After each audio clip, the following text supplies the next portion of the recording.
Posible nga bang mabuntis ang 40 years old pataas? Tara sis, pag-usapan natin. Alam nyo, katapos ng fiesta sale, pero grabe, gusto ko talagang magbigay pag-asa sa lahat po ng 40 years old pataas na gustong magbuntis. Kung nagpa-check up ka na, nagawa mo na lahat, pero wala pa din, pero 40 years old ka na at gusto mong magbuntis, yes sis, pwede ka pa rin magbuntis as long as ikaw ay nireregla, syempre may ovary at the same time may uterus, and syempre may partner ka. Tapos, meron kang provida.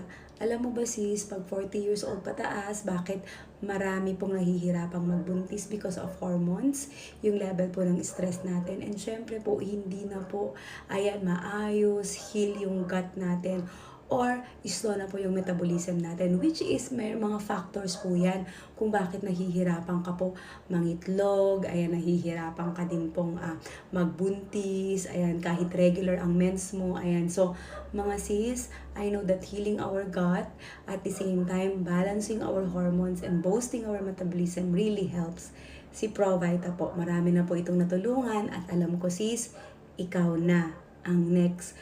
Kaya kung napapanood mo yung video na to, it's a sign for you to take Provita today.